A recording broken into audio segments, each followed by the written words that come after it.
നമ്മൾ വളരെ പ്രാവശ്യം ഡിസ്കസ് ചെയ്ത ഒരു കാര്യമാണ് നമ്മുടെ ഇപ്പോഴത്തെ ബഹുമാനപ്പെട്ട മുഖ്യമന്ത്രി സത്യപ്രതിജ്ഞ ചെയ്ത ആ ദിവസം നടത്തിയ പ്രസംഗം. ആ പ്രസംഗത്തിലെ അദ്ദേഹത്തിൻ്റെ ഏറ്റവും പ്രധാനപ്പെട്ട, അതായത് മർമ്മം എന്ന് പറയുന്നത്, ഓരോ ഫയലിന് പുറകിലും ഒരു മനുഷ്യജീവിതമുണ്ട്. ആ മനുഷ്യജീവിതത്തെ പരിപോഷിപ്പിക്കത്തക്ക രീതിയിൽ, പ്രശ്നങ്ങൾ പരിഹരിക്കത്തക്ക രീതിയിൽ ഓരോ ഫയലും താമസം വിന കൈകാര്യം ചെയ്യണം. അതായിരുന്നു അദ്ദേഹത്തിൻ്റെ പ്രസംഗത്തിൻ്റെ മർമ്മം.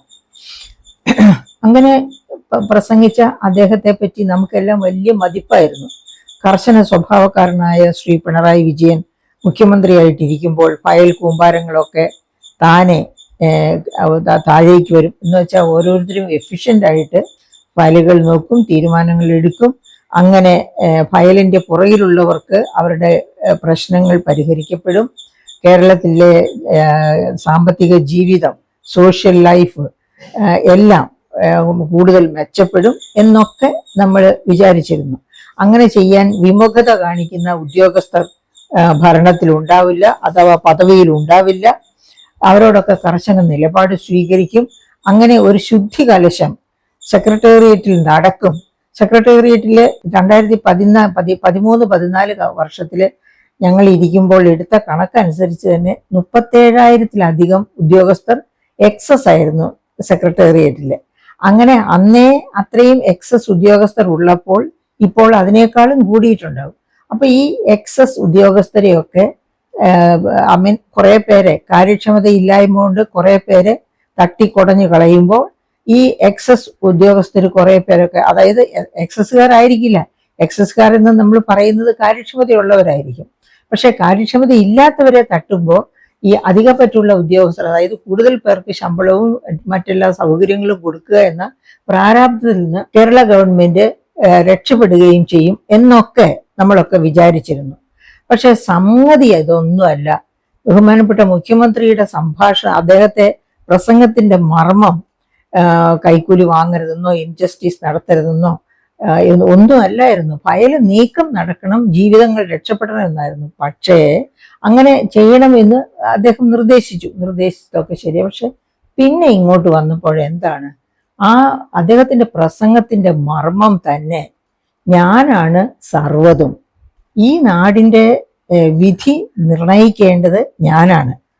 അപ്പോൾ എൻ്റെ ഇഷ്ടാനിഷ്ടങ്ങൾക്കനുസരിച്ച് നിങ്ങൾ സെക്രട്ടേറിയറ്റ് നീങ്ങിക്കൊള്ളണം, എനിക്കെതിരെ ശബ്ദിക്കുന്നവർക്ക് സെക്രട്ടേറിയറ്റിൽ അവസരമില്ല എന്നുള്ള ധ്വനിയായിരുന്നു അദ്ദേഹത്തിൻ്റെ ആ പ്രസംഗത്തിൽ ഒളിഞ്ഞു കിടന്നത് എന്ന് നാമെല്ലാം മനസ്സിലാക്കിയെടുക്കാൻ വളരെ കാലം താമസിച്ചു. അതുകൊണ്ടാണല്ലോ ഡോക്ടർ അശോകിന്റെ പേരിൽ IAS-കാരനാണ്, മിടുക്കനാണ് ഡോക്ടർ അശോക്. അദ്ദേഹത്തിന്റെ പേരിൽ വലിയ പ്രശ്നങ്ങളായി. അതുപോലെ നമുക്കറിയാം പ്രശാന്ത് IAS, അദ്ദേഹത്തിന് നേരിൽ ആക്ഷൻ എടുത്ത അവസാനം ഗവൺമെന്റ് തോറ്റു. ഇപ്പൊ അദ്ദേഹത്തിന്റെ പഴയ ആ തസ്തികയിലേക്ക് തന്നെ എടുക്കേണ്ടി വന്നു. അതുപോലെ തന്നെയാണ് യോഗേഷ് ഗുപ്ത. അദ്ദേഹം വലിയ മാന്യമായ രീതിയിൽ സ്വന്തം ജോലി ചെയ്തുകൊണ്ടിരിക്കുന്ന IPS ഓഫീസറാണ്, director vigilance and anti corruption bureau. ആ പദവിയിൽ ഇരിക്കുമ്പോഴാണ് അദ്ദേഹം നടത്തിയ പല എൻക്വയറികളും, അതായത് ഗവൺമെന്റിന് വേണ്ടി നടത്തിയ പല എൻക്വയറികളും അതിൽ നിന്ന് കണ്ടെത്തിയതും ഗവൺമെന്റിൽ സമർപ്പിച്ചപ്പോൾ അത് ഗവൺമെന്റിന് ഒട്ടും സന്തോഷകരമായിരുന്നില്ല. അതായത് പ്രീണിപ്പിക്കത്തക്ക രീതിയിലുള്ളതായിരുന്നില്ല. ഗവൺമെന്റ് ആഗ്രഹിച്ചത്, മുഖ്യമന്ത്രി ആഗ്രഹിച്ചത് വളരെ വ്യത്യസ്തമായ വിജിലൻസ് റിപ്പോർട്ടാണ്. പക്ഷേ ഇദ്ദേഹം സത്യസന്ധമായി കാര്യക്ഷമതയോടെ അന്വേഷണം നടത്തി നൽകിയ റിപ്പോർട്ട്, കൃത്യമായ റിപ്പോർട്ട്, പക്ഷെ അതായിരുന്നില്ല മുഖ്യമന്ത്രി ആഗ്രഹിച്ചിരുന്നത്. അതുകൊണ്ട് എന്ത് സംഭവിച്ചു? അദ്ദേഹത്തിന് കിട്ടേണ്ട പ്രൊമോഷനൊക്കെ തടഞ്ഞു വെച്ചു. അദ്ദേഹം കോടതിയിൽ പോയിട്ടും പ്രയോജനമില്ല എന്ന അവസ്ഥയിലേക്ക് എത്തുകയാണ്. അങ്ങനെ ഇരിക്കെയാണ് ഇവിടെ കിട്ടേണ്ട പ്രൊമോഷൻ കിട്ടിയില്ല, കേന്ദ്ര സർവീസിലേക്ക് മാറാമെന്ന് വിചാരിച്ചു. അദ്ദേഹത്തിന് അവിടെ ഡയറക്ടർ ജനറൽ ഓഫ് പോലീസ് ആയിട്ടുള്ള തസ്തിക, ആ തസ്തികയിലേക്ക് അദ്ദേഹത്തിന് എപ്പോൾ വേണമെങ്കിലും അപ്പോയിന്റ്മെന്റ് കിട്ടാം. പക്ഷേ അതിന് ഇവിടെ നിന്ന് അദ്ദേഹത്തെ പറ്റിയുള്ള സർട്ടിഫിക്കറ്റ് കിട്ടണം. എന്ത് സർട്ടിഫിക്കറ്റാണ് അദ്ദേഹത്തെ പറ്റി കിട്ടേണ്ടത്? Vigilance status report. യോഗേഷ് ഗുപ്തയെ പറ്റി കേരളത്തിൽ നിന്ന് വിജിലൻസ് സ്റ്റാറ്റസ് റിപ്പോർട്ട് കിട്ടണം കേന്ദ്രത്തിലേക്ക്. എങ്കിൽ മാത്രമേ അദ്ദേഹത്തെ ഡയറക്ടർ ജനറൽ പോസ്റ്റ് ചെയ്യാനായിട്ടുള്ള ഒരു അത്യാവശ്യ സർട്ടിഫിക്കറ്റ് ആണ് ഈ പറയപ്പെട്ടത്. അപ്പൊ ആ ഒരു അത്യാവശ്യ സർട്ടിഫിക്കറ്റ്, അതായത് വിജിലൻസ് സ്റ്റാറ്റസ് റിപ്പോർട്ട്, ഈ റിപ്പോർട്ട് കിട്ടിയാൽ മാത്രമേ കേന്ദ്ര ഗവൺമെന്റിന് യോഗേഷ് ഗുപ്തയുടെ അപ്പോയിന്റ്മെന്റ്, ഡയറക്ടർ ജനറൽ പോസ്റ്റിലേക്കുള്ള അപ്പോയിന്റ്മെന്റുമായിട്ട് മുൻപോട്ട് പോകാൻ സാധിക്കുകയുള്ളൂ. പക്ഷേ യോഗേഷ് ഗുപ്തയ്ക്ക് ഒരു പ്രൊമോഷനും കിട്ടരുത്. അദ്ദേഹത്തിന്റെ ജീവിതം ഇപ്പോഴിരിക്കുന്ന അതായത് അദ്ദേഹത്തെ ഇവിടെ തന്നെ ഇട്ട് തട്ടിക്കളിക്കുകയാണ്. ഫുട്ബോൾ തട്ടുന്നത് പോലെ ഓരോ വകുപ്പിൽ നിന്ന് ഓരോ വകുപ്പിലേക്ക് തട്ടിയിരിക്കുകയാണ്. 5 മാസമായിട്ട്, അതായത് ശ്രീ യോഗേഷ് ഗുപ്ത ഇങ്ങനെ ഒരു സർട്ടിഫിക്കറ്റ് ആവശ്യപ്പെട്ട് 5 മാസമായിട്ട് ഗവൺമെന്റിൽ റിക്വസ്റ്റ് സമർപ്പിച്ചിട്ടും ആ റിപ്പോർട്ട് ലഭ്യമാകുന്നില്ല എന്ന് കാണിച്ചാണ് യോഗേഷ് ഗുപ്ത ഹൈക്കോടതിയെ അഭയം പ്രാപിച്ചത്. അപ്പോ ഹൈക്കോടതി കേരള സർക്കാരിന്റെ ചീഫ് സെക്രട്ടറിയുടെ, അതുപോലെ പൊതുഭരണ സെക്രട്ടറിയുടെ ഒക്കെ ഇതിനോട് സ്വീകരിച്ചിട്ടുള്ള നിലപാട് അങ്ങേയറ്റം കുറ്റകരമാണെന്നും എത്രയും വേഗം 5 ദിവസത്തിനകം, അതാണ് എത്രയും വേഗം എന്ന് മാത്രമല്ല 5 ദിവസത്തിനകം ഈ സർട്ടിഫിക്കറ്റ് കോടതിയിൽ ഹാജരാക്കണമെന്നുമാണ് അതായത് ഒരു 2 അംഗ ബെഞ്ചാണ് ഇങ്ങനെ ഒരു തീരുമാനത്തിലെത്തിയത്. അതായത് ജസ്റ്റിസ് സുനിൽ തോമസ്, വി രമ മാത്യു, ഈ 2 ജസ്റ്റിസുമാർ ചേർന്ന ഒരു ബെഞ്ചാണ് ഇങ്ങനെ ഒരു ആവശ്യം, ഇങ്ങനെ ഒരു നിർദ്ദേശം ഈ പറയപ്പെട്ട ഗവൺമെന്റിന് നൽകുന്നത്. ഗവൺമെന്റിന്റെ ഭാഗത്ത് തെറ്റുണ്ട്, ചീഫ് സെക്രട്ടറിയുടെ ഭാഗത്ത് തെറ്റുണ്ട്, പൊതുമരാമത്ത് സെക്രട്ടറിയുടെയും ഭാഗത്ത് തെറ്റുണ്ട്. അപ്പൊ ഇവരെല്ലാം അത് അംഗീകരിച്ച് 5 ദിവസത്തിനകം ഈ റിപ്പോർട്ട് കോടതിയിൽ സമർപ്പിക്കേണ്ടതാണ് എന്നാണ് കൊടുത്തിരിക്കുന്നത്. അപ്പം നമ്മളത് ഓർക്കണം, യോഗേഷ് ഗുപ്തയെ പറ്റി ഈ മലയാളികൾക്കെല്ലാം അറിയാം. അദ്ദേഹം വളരെ സമർത്ഥനായ, വളരെ നീതിമാനായ ഒരു നീതിപാലകനാണ്. അങ്ങനെയുള്ള നീതിപാലകന്മാർ ഇപ്പോൾ കേരളത്തിൽ ഉണ്ടോ എന്ന് നമുക്ക് സംശയം തോന്നും. അത്രയേറെ അവരെ അടക്കി ഭരിച്ച്, അതായത് മുഖ്യമന്ത്രിയും മുഖ്യമന്ത്രിയുടെ ആൾക്കാരും പറയുന്നതിൽ നിന്ന് ഒഴിഞ്ഞ് എന്തെങ്കിലും ഒരു തീരുമാനമെടുത്താൽ, അല്ലെങ്കിൽ അവർ കൊടുക്കുന്നതിനപ്പുറം ഒരു ചുവട് വെച്ചാൽ, അവരനുവദിക്കുന്നതിനപ്പുറം ഒരു ചുവട് വെച്ചാൽ അതിനെതിരെ കർശന നടപടി എടുക്കും എന്നതിന്റെ തെളിവാണ് ഈ ശ്രീ യോഗേഷ് ഗുപ്തയ്ക്ക് ഇപ്പോൾ അനുഭവിക്കേണ്ടി വന്നിരിക്കുന്നത്. പക്ഷെ അദ്ദേഹം അത് വിട്ടുകൊടുക്കാൻ തയ്യാറല്ല. അത് തന്നെയാണ് അദ്ദേഹത്തിന്റെ സാമർത്ഥ്യത്തിന്റെ ലക്ഷണം. തന്നോട് പോലും അനീതി കാണിക്കുന്ന ഗവൺമെന്റിനെ ഒരു പാഠം പഠിപ്പിച്ചിട്ടേ ഉള്ളൂ എന്ന് അദ്ദേഹവും വിശ്വസിക്കുന്നു. അതിന്റെ ഫലമാണ് അദ്ദേഹം ഹൈക്കോടതിയിൽ വരെ ഈ കാര്യത്തിന് വേണ്ടി പോകുന്നത്. അത് മാത്രവുമല്ല, ഇങ്ങനെയുള്ള ഈ ദേശത്തെ സ്നേഹിച്ചിട്ടും സേവിച്ചിട്ടും തനിക്ക് കിട്ടുന്ന അനന്തരഫലം ഇതൊക്കെയാണ് എന്ന് മനസ്സിലാക്കിയാണ് സെൻട്രൽ സർവീസിലേക്ക്, അതായത് ഓൾ ഇന്ത്യ ഡയറക്ടർ ജനറൽ പോസ്റ്റിലേക്ക് അദ്ദേഹം പോകാൻ തീരുമാനിച്ച് കേന്ദ്ര ഗവൺമെന്റിനെ അപ്രോച്ച് ചെയ്യുന്നതും അതിന് വേണ്ട റിക്വയർമെന്റ്സ് ഒക്കെ സാറ്റിസ്ഫൈ ചെയ്യുന്നതും, അങ്ങനെ അവിടെ അദ്ദേഹം റാങ്ക് ലിസ്റ്റിൽ വരുന്നതും. അങ്ങനെ റാങ്ക് ലിസ്റ്റിൽ വന്നതിന് ശേഷവും ഇവിടെ നിന്ന് അദ്ദേഹത്തെ റിലീസ് ചെയ്യാത്ത ഒരവസ്ഥ. ആ അവസ്ഥയിലാണ് അദ്ദേഹം ഹൈക്കോടതിയെ അഭയം പ്രാപിക്കേണ്ടി വന്നത്. അപ്പൊ ഇത് എന്താണ് കാണിക്കുന്നത്? ഇത് കാണിക്കുന്നത് അന്ന് പിണറായി വിജയൻ സ്വെയറിംഗിൽ ചെയ്ത്, അതായത് മുഖ്യമന്ത്രി പദം ഏറ്റെടുക്കുന്ന ആ വേളയിൽ നടത്തിയ പ്രസംഗം, ആ പ്രസംഗത്തിൽ അദ്ദേഹം ഉദ്ദേശിച്ചത് അദ്ദേഹത്തിന് പാദസേവ ചെയ്യുന്നവർക്ക് ഇവിടെ മുൻപോട്ട് പോകാൻ അവസരമുള്ളതാണ് ഉള്ളൂ എന്ന് നമുക്കിപ്പോഴാണ് മനസ്സിലാകുന്നത്. അദ്ദേഹത്തിന് പാദസേവ ചെയ്യുക എന്ന് മാത്രവുമല്ല, അതിലുമുപരി പല കാര്യങ്ങളും അദ്ദേഹം ആ പ്രസംഗത്തിൽ തന്നെ ഒളിച്ചു വെച്ചിരുന്നോ എന്ന് ഇപ്പൊ നമുക്ക് സംശയം തോന്നും. ഉദാഹരണത്തിന് നമുക്ക് വീണ്ടും നോക്കാം. പിന്നെ IAS വി അശോക്, അദ്ദേഹമാണെങ്കിൽ IAS അസോസിയേഷന്റെ തലപ്പത്തിരിക്കുന്ന ആള് കൂടിയാണ്. എന്നിട്ട് അദ്ദേഹത്തോട് എത്ര ശക്തമായ രീതിയിലാണ് ഗവൺമെന്റിന്റെ വിരോധം കാണിച്ചുകൊണ്ടിരിക്കുന്നത്. അതായത് ഏറ്റവും അവസാനത്തെ അദ്ദേഹത്തെ പല ഘട്ടങ്ങളിലായി പല സ്ഥാപനങ്ങളിൽ നിന്നായി അങ്ങോട്ട് തട്ടി ഇങ്ങോട്ട് തട്ടി കളിക്കുകയാണ് ഈ കഴിഞ്ഞ 9 വർഷം കൊണ്ട് പിണറായി വിജയൻ ഗവൺമെന്റ്. ഇപ്പോഴെന്താ സംഭവിച്ചുകൊണ്ടിരിക്കുന്നതെന്ന് നോക്കുക. അതായത് നമ്മുടെ മാർച്ച് 17, 2025 ഏഷ്യൻ ഡെവലപ്മെന്റ് ബാങ്കിന്റെ $200 മില്യൺ വായ്പ ഗവൺമെന്റ് ഓഫ് ഇന്ത്യക്കാണ് ആ വായ്പ. ഇന്ത്യ കാർഷിക മേഖലയ്ക്ക് വേണ്ടിയുള്ള വായ്പ. കാർഷിക സമഗ്ര മുന്നേറ്റത്തിന്, അതായത് ഈ കാലാവസ്ഥാ വ്യതിയാനം കൊണ്ട് കാർഷിക മേഖലയിൽ ഒരുപാട് പ്രശ്നങ്ങൾ ഉണ്ടാകുന്നുണ്ട്. ആ പ്രശ്നങ്ങളെ അതിജീവിച്ച് മുന്നേറാൻ വേണ്ടിയാണ് വേൾഡ് ബാങ്ക്, അതായത് ഏഷ്യൻ ഡെവലപ്മെന്റ് ബാങ്ക്, ഇങ്ങനെ ഈ $200 മില്യൺ വായ്പ ഇന്ത്യക്ക് അനുവദിക്കുന്നത്. അപ്പൊ അതിൽ നിന്ന് കേരളത്തിന് കിട്ടേണ്ട അത് 709,65,00,000 കേരളത്തിന് വിഹിതമായി കിട്ടേണ്ടത്.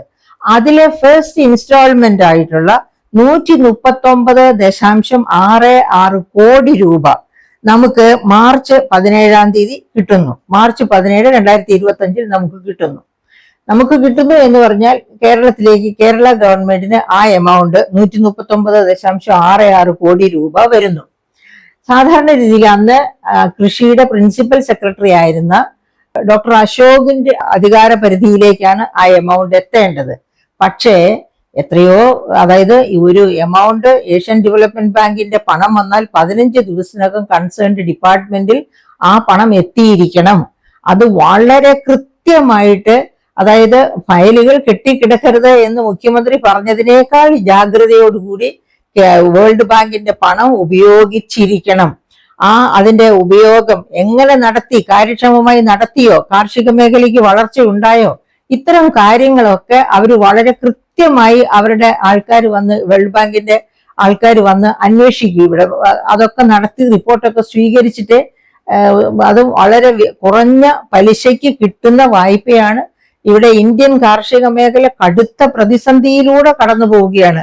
നമുക്കറിയാം 800 ദിവസമോ മറ്റോ നീണ്ട സമരം കർഷകർ നടത്തിയത് ഒന്നും മറന്നു പോകാറായിട്ടില്ല. വീണ്ടും ഇടയ്ക്കിടെ സമരം നടത്തും എന്ന് പറഞ്ഞ് അവർ മുൻപോട്ട് വരുമ്പോഴേക്കും എന്തെങ്കിലുമൊക്കെ പറഞ്ഞാണ് ഗവൺമെന്റ് ഓഫ് ഇന്ത്യ അവരെ പതുക്കെ തണുപ്പിച്ചു നിർത്തുന്നത്. തട്ടിയും തലോടിയുമാണ് തണുപ്പിച്ചു നിർത്തുന്നത്. കേരളത്തിലെ കാര്യമാണെങ്കിൽ ഏറ്റവും കഷ്ടമാണ്. ഞാൻ നേരത്തെ തന്നെ പലപ്പോഴും സൂചിപ്പിച്ചിട്ടുള്ളതാണ്. 1975 നെൽകൃഷിക്ക് തന്നെ എത്ര ലക്ഷം ഹെക്ടർ ആയിരുന്നു കേരളത്തിൽ ഉണ്ടായിരുന്നത്? കേരളത്തിൽ 8 ലക്ഷത്തിലധികം ഹെക്ടർ നെല്ല് കൃഷി ചെയ്തിരുന്ന കേരളത്തിലാണ് ഇപ്പോൾ ഈ 2025 ആകുമ്പോഴേക്കും 2 ലക്ഷം ഹെക്ടറിന്റെ ചുറ്റുവട്ടത്തിലാണ് നെൽകൃഷി ഉള്ളത്. അത്ര താഴ്ന്നുപോയി നെൽകൃഷി. അപ്പൊ നമുക്ക് വേണ്ട അരി നമ്മൾ എവിടുന്ന് വരുത്തുന്നു? പല സംസ്ഥാനങ്ങളിൽ നിന്നായിട്ട്. ഈ സംസ്ഥാനങ്ങളൊക്കെ, അതായത് കാർഷിക മേഖലയ്ക്കുണ്ടായ തകർച്ച കാരണം കൊണ്ട് കണ്ടമാനം പെസ്റ്റിസൈഡ്സ് അടിച്ചാൽ മാത്രമേ കൃഷിയാണെങ്കിലും, എന്ത് തരത്തിലുള്ള വെജിറ്റബിൾസ് ആണെങ്കിലും, എന്തിന്റെ കൃഷിയാണെങ്കിലും കണ്ടമാനം പെസ്റ്റിസൈഡ്സ് അടിക്കണം. അങ്ങനെ പെസ്റ്റിസൈഡ്സ് ഒക്കെ അടിച്ച് കയറ്റുന്ന നെല്ലും അരിയും ഒക്കെയാണ് നമ്മളൊക്കെ മേടിച്ച് കഴിച്ചുകൊണ്ടിരിക്കുന്നത്. മറിച്ച് നമ്മുടെ നാട്ടിൽ തന്നെ ഓരോ കർഷകനും അവനവന്റെ ആവശ്യത്തിന് നെല്ല് കൃഷി ചെയ്യുന്ന ഒരു അവസ്ഥയാണെങ്കിൽ അവര് അത്രയധികം പെസ്റ്റിസൈഡ്സ് അടിക്കില്ല. ഇത് എനിക്കും എന്റെ കുഞ്ഞുങ്ങൾക്കുമാണ് ഇതുകൊണ്ടുള്ള അപകടം എന്ന് മനസ്സിലാക്കിയാണ് അവരത് ഉപയോഗിക്കുക. അപ്പൊ പെസ്റ്റിസൈഡ്സിന്റെ യൂസ് ഒക്കെ വളരെ കുറച്ച്, വളരെ കൃത്യതയോടെ കൃഷി ചെയ്ത് വിളവെടുക്കാനായിട്ട് ശ്രമിക്കും. അപ്പൊ അതിനൊക്കെ വേണമെങ്കിൽ, അതിനൊക്കെയാണ്, അതായത് ആ തരത്തില് ക്ലൈമറ്റിനെ തൃപ്തിപ്പെടുത്തി, ക്ലൈമറ്റിനെ മിതപ്പെടുത്തി കൃഷിക്ക് അനുയോജ്യമാക്കിയെടുത്ത് അങ്ങനെ മുൻപോട്ട് പോകാൻ വേണ്ടി അപ്പൊ എല്ലാ തരത്തിലും ഈ പെസ്റ്റിസൈഡ്സിന്റെ ഉപയോഗം കുറയ്ക്കാൻ ശ്രമിക്കുക. അങ്ങനെയൊക്കെയാണ് കാലാവസ്ഥയെ നമ്മൾ കൂടെ ചേർത്ത് കൊണ്ടുപോകേണ്ടത്. അപ്പൊ ഇങ്ങനെ പല ഉദ്ദേശങ്ങളോടുകൂടി കിട്ടിയ വായ്പ, ആ വായ്പ കേരളത്തിലേക്ക് വന്ന് അത് വേണ്ട രീതിയിൽ ഉപയോഗിച്ച്, അതായത് നമ്മൾ ഈ കൃഷിയിൽ ഇത്ര പിന്നോക്കം പോയി. റബ്ബർ കർഷകര് റബ്ബറെല്ലാം വെട്ടി മറ്റെന്തെങ്കിലും കൃഷി ചെയ്യുകയാണ്. കാരണം റബ്ബറിന്റെ തറവില ഇത്ര രൂപ, 170 രൂപ തരാമെന്നൊക്കെ പറഞ്ഞ് ഭരണത്തിൽ വന്ന ഗവൺമെന്റിന് അതിനൊന്നും യാതൊരു തരത്തിലുള്ള ഗ്യാരണ്ടി കൊടുക്കാൻ പറ്റുന്നില്ല. അപ്പൊ അങ്ങനെ സമസ്ത മേഖലകളും, പിന്നെ വന്യമൃഗ മനുഷ്യ സംഘർഷം വേറൊരു വശത്ത്, ഇങ്ങനെ കൃഷിയിൽ കർഷകൻ പെടാപ്പാട് പെടുക, അവൻ ജീവൻ മരണ പോരാട്ടത്തിലാണ്. അങ്ങനെയുള്ള ഒരു സാഹചര്യത്തിലാണ് ഇന്ന് നമ്മൾ കാണുന്ന ഈ പറയപ്പെട്ട 139 കോടി വന്നത്. ഞാൻ നേരത്തെ സൂചിപ്പിച്ചതുപോലെ ഈ നമ്മുടെ പരിസ്ഥിതിയെ ചേർത്ത് പിടിച്ചുകൊണ്ട് വളരെ നല്ല രീതിയിൽ, പരിസ്ഥിതിക്ക് അനുയോജ്യമായ രീതിയിൽ, കോട്ടം തട്ടാത്ത രീതിയിൽ കൃഷിയുമായി മുന്നോട്ട് പോകണം, കൃഷിയെ വികസിപ്പിക്കണം. അതിനാണ് ഈ പണം കിട്ടിയിരിക്കുന്നത്. പക്ഷെ അത് കാർഷിക വകുപ്പ് പോലും അറിയുന്നില്ല. എന്ന് പറഞ്ഞാൽ പിന്നെ എന്ത് ചെയ്യാനൊക്കും? അപ്പൊ അത് ഫണ്ട് കിട്ടാതിരുന്നപ്പോൾ തീർച്ചയായിട്ടും ഡോക്ടർ വി അശോക് അതിനെതിരെ പ്രതിഷേധിച്ചിട്ടുണ്ടാകും. ആ പ്രതിഷേധത്തിന്റെ സ്ഫുലിംഗങ്ങളാണ് നമ്മൾ പത്രങ്ങളിലൊക്കെ കണ്ടത്. അതായത് ഇങ്ങനെ പണം കിട്ടിയെന്നും അത് കാർഷിക മേഖലയിൽ എത്തിയില്ല, കാർഷിക വകുപ്പിൽ എത്തിയില്ല എന്നൊക്കെ നമ്മൾ മനസ്സിലാക്കുന്നത് അങ്ങനെയാണ്. അപ്പൊ അദ്ദേഹത്തിനെതിരെ പല പ്രാവശ്യമായിട്ട് അദ്ദേഹത്തെ സ്ഥലം മാറ്റിയും അദ്ദേഹം ഇതുപോലെ പിന്നെ കേന്ദ്ര ട്രൈബ്യൂണലിന്റെ അടുത്ത് പോകുന്നു. ട്രൈബ്യൂണൽ അദ്ദേഹത്തിന് പിന്നെ അതായത് IAS അസോസിയേഷൻ അധ്യക്ഷനായിട്ട് പോലും അദ്ദേഹത്തിന്റെ നേരെയും ഈ പറയപ്പെട്ട ഉരുക്കുമുഷ്ടി കാണിക്കുന്നതിന് ആർക്കും ഒരു ഭയവുമില്ല. പക്ഷെ അദ്ദേഹത്തെയും ഈ ട്രൈബ്യൂണൽ സംരക്ഷിച്ചു നിർത്തുന്നു. ഗവൺമെന്റിന് അതും ഏൽക്കുന്ന അടിയാണ്. അപ്പൊ ഇപ്പൊ യോഗേഷ് ഗുപ്തയുടെ കാര്യത്തിലും ഈ അശോകിന്റെ കാര്യത്തിലും ഗവൺമെന്റിന് ലഭിച്ചുകൊണ്ടിരിക്കുന്നത് കനത്ത തിരിച്ചടിയാണ്. അപ്പൊ ഒരു കാര്യവും കൂടി ഓർക്കണം, കൃഷി ഇങ്ങനെ നാശോന്മുഖമായി ചലിച്ചുകൊണ്ടിരിക്കുന്ന ഒരു കാലഘട്ടത്തിലെ മിസ്റ്റർ അശോക് വളരെ കാര്യക്ഷമതയോടുകൂടി ഇത്ര കാലവും IAS ഓഫീസറായിട്ട് എവിടെയൊക്കെ വർക്ക് ചെയ്തിട്ടുണ്ട് അവിടെയൊക്കെ അദ്ദേഹത്തിന്റെ കാര്യക്ഷമത അദ്ദേഹം പ്രൂവ് ചെയ്തിട്ടുള്ളതാണ്. അങ്ങനെ കാര്യക്ഷമത കാണിക്കാൻ പറ്റുന്ന ഒരു ഓഫീസറോടാണ് ഇത് കാണിക്കുന്നത്. അപ്പൊ ഈ ചതി ആരോടാ കാണിക്കുന്നത്? ഇദ്ദേഹം ഈ കേരളത്തിലെ ഈ 3,54,00,000 ജനങ്ങളോടാണ് ഈ പറയപ്പെട്ട പ്രതികാര ബുദ്ധിയോടുകൂടിയുള്ള പെരുമാറ്റം. കാരണം ഇവിടെ കൃഷി പോയാൽ ഈ 3,54,00,000 ജനങ്ങളാണ് അന്യ സംസ്ഥാനങ്ങളിൽ നിന്ന് കൊണ്ടുവരുന്ന വിഷം കലർന്ന പെസ്റ്റിസൈഡ് കലർന്ന അരിയും ചെറുപയറും മറ്റും എല്ലാ പയറുവർഗ്ഗങ്ങളും എല്ലാ സാധനങ്ങളും കഴിക്കുന്നത്. അപ്പം ഇവരെ ഈ അശോകിനെ ചേർത്ത് പിടിക്കുക, അശോകിന് പ്രവർത്തിക്കുവാനുള്ള അവസരം കൊടുക്കുക, കാർഷിക മേഖലയ്ക്ക് കൊടുക്കേണ്ട പണം കൊടുക്കുക, ഇതൊക്കെ ചെയ്യുക എന്ന് വെച്ചാൽ ഇവിടുത്തെ കർഷകരെയാണ്, ഇവിടുത്തെ ജനങ്ങളെയാണ് ചേർത്ത് പിടിക്കുന്നത്. കർഷകരെ ചേർത്ത് പിടിക്കുന്നു എന്ന് പറഞ്ഞാൽ മുഴുവൻ ജനങ്ങളെയുമാണ് ചേർത്ത് പിടിക്കുന്നത്. അത് ചെയ്യാത്ത ഗവൺമെന്റ് ആ ആദ്യ ദിവസത്തെ വാഗ്ദാനം കൊണ്ട് തന്നെ അതായത് നമുക്ക് തരുന്ന വാർണിംഗ്, ഞാൻ ജനങ്ങളുടെ കൂടെ അല്ല എന്നാണ്. അതല്ലാതെ ഞാൻ പിന്നെ ജനങ്ങൾക്ക് വേണ്ടി കാര്യക്ഷമത വളർത്തുമെന്നല്ല, കാര്യക്ഷമത കാണിക്കുന്നവരെ ഞാൻ എന്താ പറയുക, ഞാൻ അവരെ ഒരു പാഠം പഠിപ്പിക്കും എന്നാണ് അദ്ദേഹം നമുക്ക് മനസ്സിലാക്കി തരുന്നത് ഈ കാലം കൊണ്ട്.